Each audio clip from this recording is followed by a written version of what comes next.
Hello, welcome to the Scary Time channel. Here we want to share the scariest and most mysterious stories. Tonight I want to share with you a true story of a haunted house that will cause chills in your spine. Make sure you are ready, because this one is real.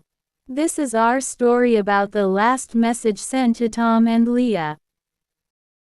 The last message. Tom loved exploring abandoned places. One day, he found an old phone in a burned-down house at the edge of the forest.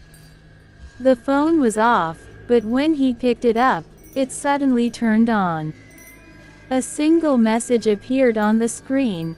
"Don't go upstairs." Tom froze. The house had no upstairs left, just ruins and ash. Laughing it off as a prank, he put the phone in his backpack and went home. That night, the phone lit up again on its own. Another message appeared. "Why didn't you listen?" His lights flickered. A loud creak echoed from his attic.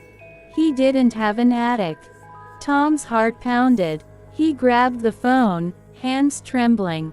Another message appeared. "I'm coming down." Suddenly, the lights in his room went out.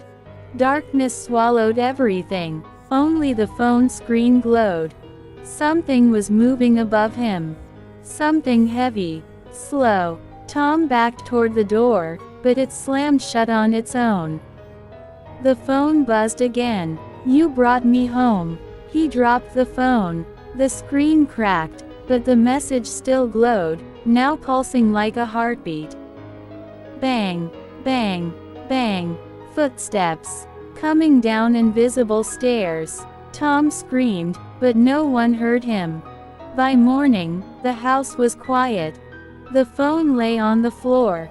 Its screen now blank, except one new message the next night. In a small town just 2 miles away, a girl named Leah was scrolling through her phone when a message popped up from an unknown number. "Have you ever played hide and seek with a ghost?" She laughed nervously, thinking it was a prank. But her phone buzzed again. "Don't hide too well, I like a little chase." Suddenly, her room grew cold. The windows frosted over from the inside. The lights flickered, then died. Her phone lit up one more time. "Ready or not, here I come." Leah looked up and gasped. In the mirror across the room, a shadowy figure stood behind her. But when she turned around, no one was there. Only her reflection, smiling back at her. With someone else's. Leah's heart pounded as she stumbled backward. Her breath was visible in the icy air. She grabbed her phone, but the screen was frozen, literally. Ice had crept along the edges of the glass, locking it. She didn't wait. She ran to the door and yanked it open. The hallway was pitch black. Every light in the house was off. She called out, "Mom! Dad!" But her voice sounded muffled, as if the air itself didn't want to carry it. Then, from the end of the hallway, came a faint whisper. "Found you." Leah froze. The voice wasn't familiar. It wasn't human. It sounded like wind scraping across broken glass. She stepped back slowly, until she bumped into something.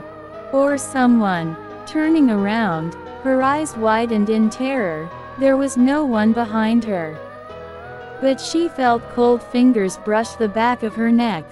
Then, silence. Leah turned and ran, heart racing, but the hallway stretched unnaturally long, as if the house itself had changed.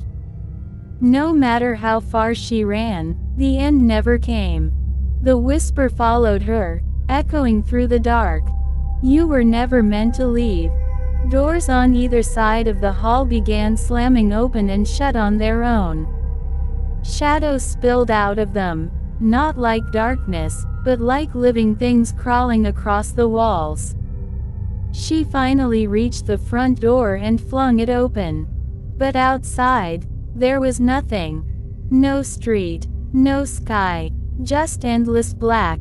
She screamed, but the sound vanished into the void.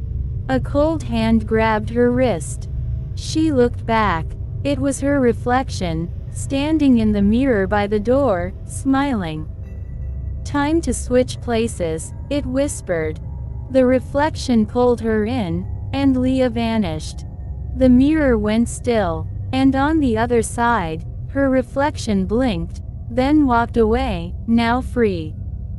From that night on, no one ever saw the real Leah again.